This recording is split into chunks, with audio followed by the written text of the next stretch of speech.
Hello, beautiful people. Elizabeth here. It's been a while since I've made a video, but nothing like jumping right back on the horse. So I'm super excited to be back with you guys.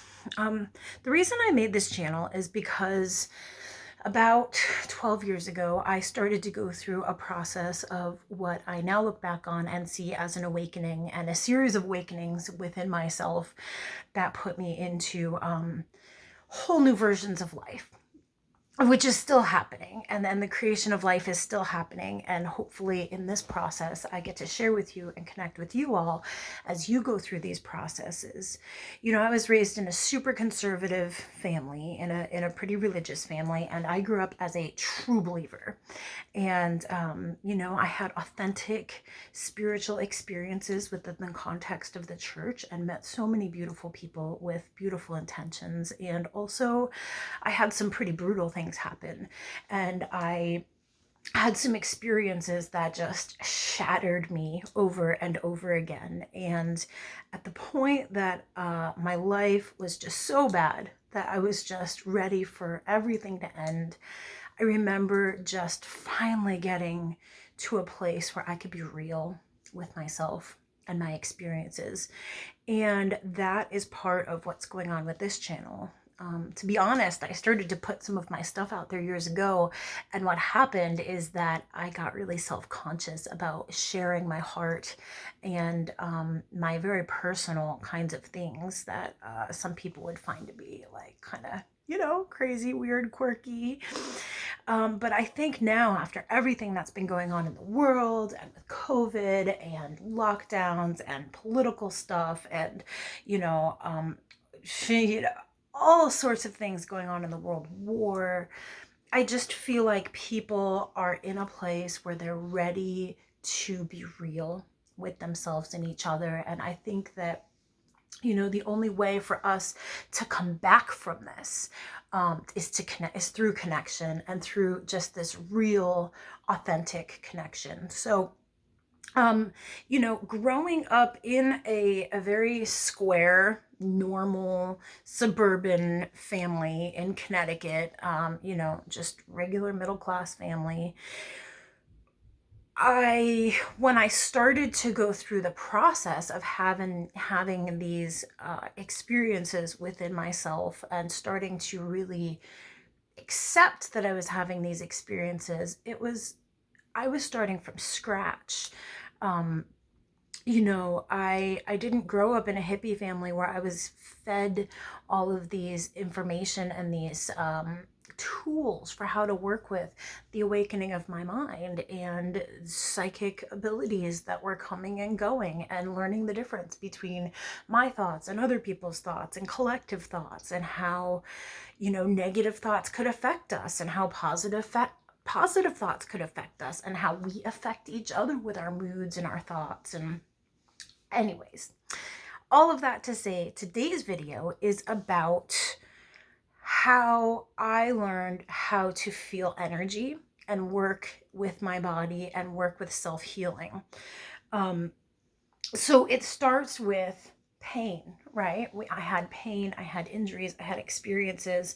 And for years, I felt like a victim to my pain. For years, I felt like, oh, I wish somebody would heal me. I wish somebody would come and massage me. I wish somebody would come and make this better. I go like this because the pain is in my neck. That is the injury that I have, that I've been working with for years, one of them, but the major one. And there was a point on my journey that I started to learn what it meant to take responsibility for myself. Taking responsibility for my life was not just, I was traveling, and I was new to traveling, and I had to learn all of the aspects of being responsible for myself. Traveling, having money to be able to provide for myself, having gear to be able to camp, having food, having things to cook with, and being able to carry all of my own gear, being able to set something up all by myself so that if no one else was around, I was still able to survive. And being able to, down to the super basic, like when I had to go to the bathroom, I had to be responsible for myself and dig a hole, go to the bathroom, cover it up, and make sure it was a sanitary process, because that is, and living organically with the world around me in that very physical way then taught me how to understand the energetic and emotional boundaries with other people, because I started to recognize that I was really relying on people outside of myself to make me feel better. And part of my spiritual awakening was the process of realizing that nobody's coming to save me. Nobody's coming to save us. You know, I have a relationship with this beautiful divine, you know, God, and there are so many you know, God has helped me through the, you know, the years, and so please don't think that I'm trying to say that you know, God won't help you now, but I really do believe that the point of this existence is not for us to helplessly wait for somebody or something to come and rescue us, but instead for us to step up and to take all of the actions that we are capable of taking. And at the point at which we are not capable of moving forward without some external assistance, it seems that assistance does come.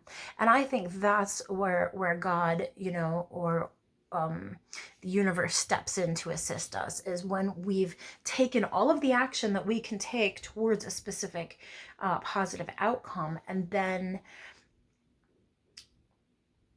right at the point that we're needing something, then it does come. And so I was starting with experiencing pain, and I wanted the pain to go away. I wanted somebody to heal me.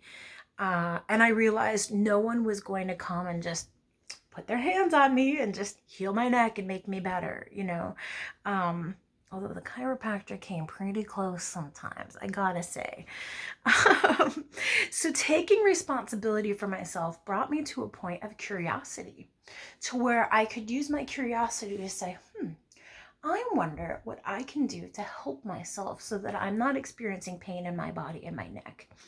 And I started to become curious about people who do energy work, because it was something that seemed like a cool thing. I had no concept of what it was or how it worked, or, you know, how energy moved in the body or what it felt like. And you know, like most people, I was kind of like, well, is that even really real? Or is that just kind of, you know, an imaginary thing? And so I started to, with curiosity, open myself up to the potentials. And so my curiosity said, I wonder if there's something to that. I wonder if there's, if you know, I could learn this, or I wonder if someone could teach me. And so then I began to look for teachers, guides, people who were able to do this. And, you know, I read a lot of books, and I was traveling a lot during this time, so I met a lot of different people. But you know, I mean, you read books about people who met these people that were just like their guru, and all of a sudden everything changed, and they taught them everything they needed to know, and they had these wonderful experiences. And, you know, I never did meet my guru in particular. I met lots and lots of people along the way that gave me pieces of the puzzle. And, you know, I've had many teachers, and what the message that I seemed to get whenever I would ask the universe, like, why is a teacher not coming into my life? Why isn't somebody coming into my life to teach me these things? I need to learn this. I want to learn this. And what I kept hearing in my inner knowing was that I needed to remember, that I needed to teach myself, that I needed to practice listening to what I already knew and stop questioning myself, and to learn how to work with these things. Because, you know, I think that one of my gifts happens to be hearing. You know, some people, they see psychically. Some people, you know, for me, it's hearing. I hear things, and I get senses and feelings, and so often I talk myself out of it. And when I was able to sit with myself and say, okay, you know what, I'm just going to start by massaging myself. This feels good.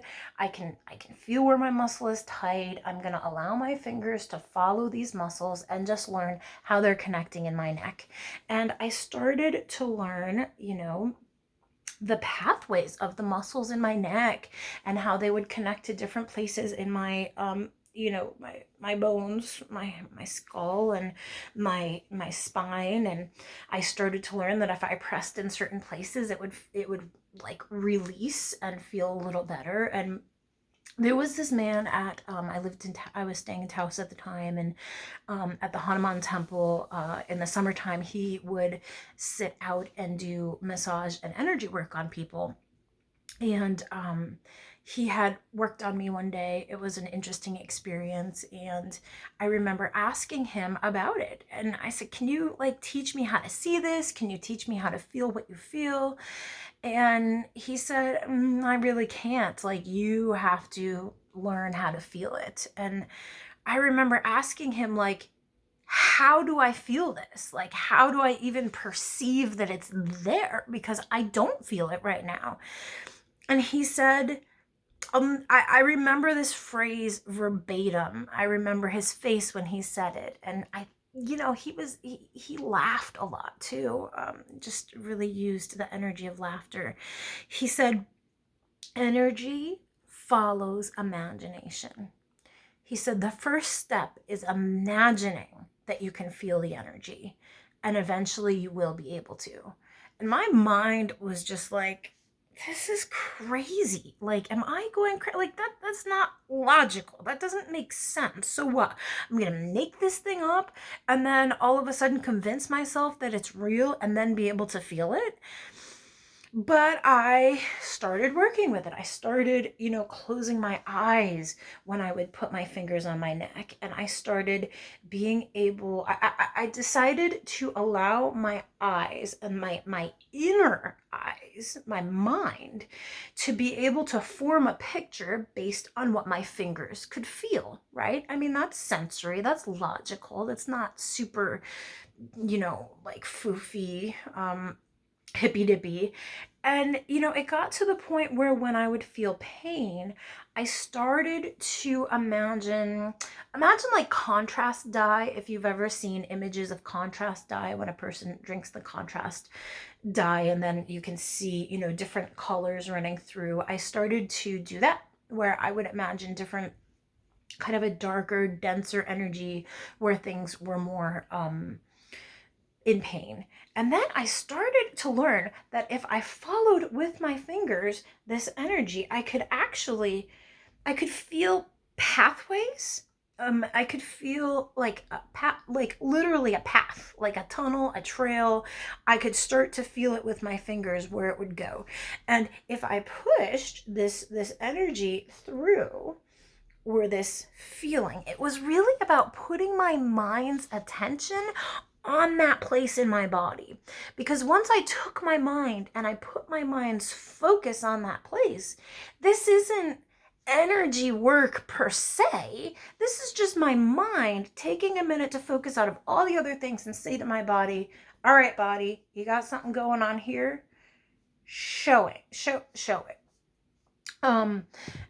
Sorry, getting a phone call there right in the middle. Show me how to see it and what to do. And I started to realize that then my fingers would be guided to certain places, either on the front of my, because a neck, right? If the injury is the neck, then you've got the back, the shoulders, you've got the head here, you've got the front here, you've got underneath here. And I started to learn that I could do a lot myself without needing somebody. Now there is like the very back, that's kind of hard for me to reach.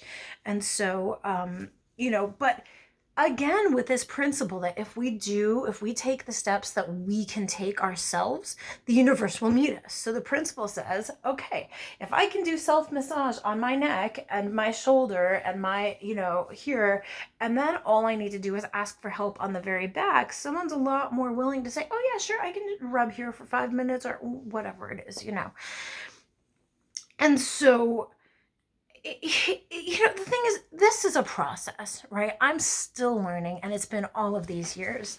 It hasn't been a magical process of like, I put my hands on my neck and I am free from that injury. Like, that's not been my experience. Not to say that it is impossible.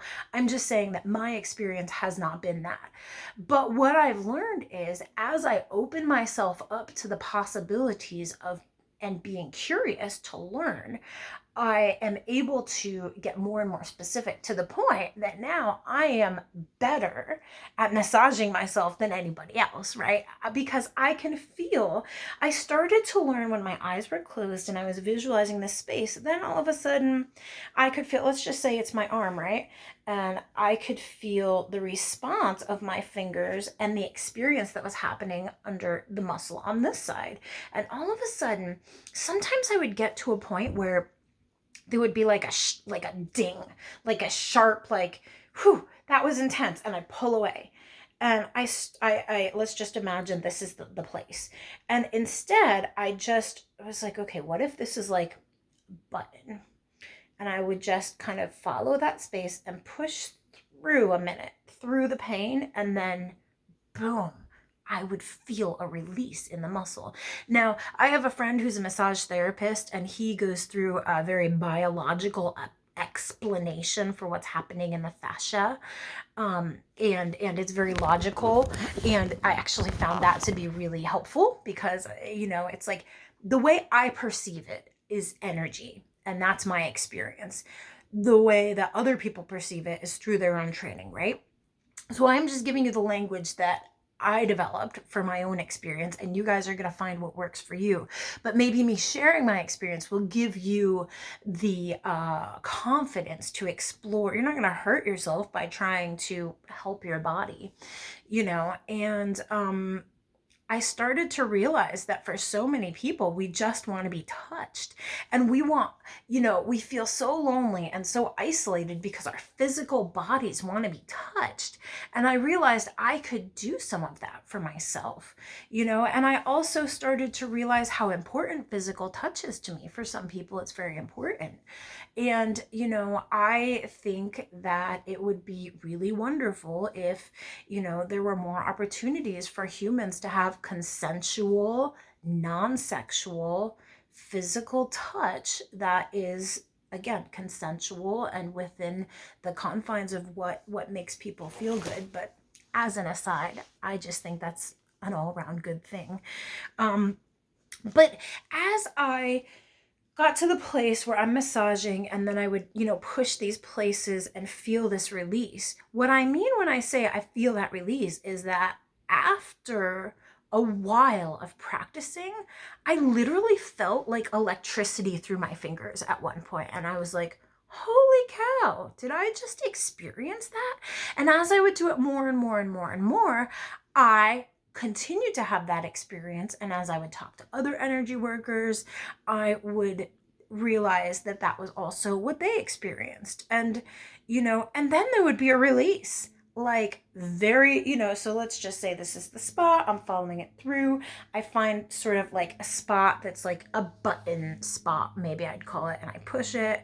It's kind of intense or even excruciatingly intense for a second, and then boom, it releases, energy disperses, out of the muscle or the fascia. And then I would literally feel on my fingertips kind of like a spark, like almost like I was touching a light socket kind of spark, but less. And then very spontaneously, my body would like pass gas or burp. And I just was like, wait, could that be related? Like, could that actually be connected? And it turns out that's a thing with energy workers too. As I met other people that work with energy and I asked them about it, they confirmed that they felt that was a very real phenomenon that was happening. So, I just want to encourage you guys as you are coming into your knowing and your awakening of whatever it is for you. Don't be afraid to be curious. Don't be afraid to ask questions from other people. And don't be afraid to have an open mind to hear something that challenges your perspective, right? Because somebody telling me that energy follows imagination all of those years ago challenged me. I was just like, man, well, God, what if I'm crazy? What if he's crazy? But years later, it made sense to me, and I was able to have this experience. And now it's just a regular thing. Now I don't even think about it. I just sort of like when I'm sitting and I'm watching TV or have a moment, I'm literally sort of like always massaging myself.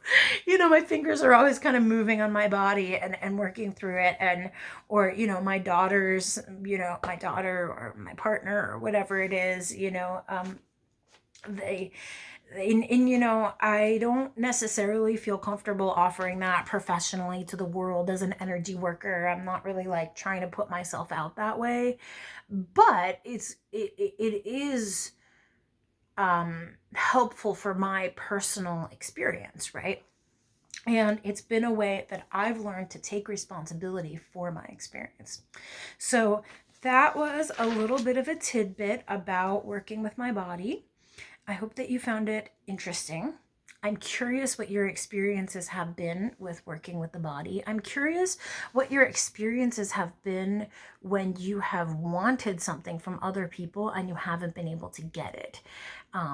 Did you find ways to teach yourself? Did you find, now we have YouTube and all these things. You can literally just like look up audiobooks or videos about how to do kind of anything. So it's a different world than it was all those years ago. But what are your experiences with learning to take responsibility for your experience? And what have your experiences been for when you wanted to do something and you felt that you couldn't, but once you stepped into taking action towards that thing, did you have something come and meet you and assist you towards that goal? Blessings. Namaste. May we be connected in this energy of open, comfortable acceptance and humanity, and may we continue to create this connection and freedom for ourselves and each other as life continues on. Much love.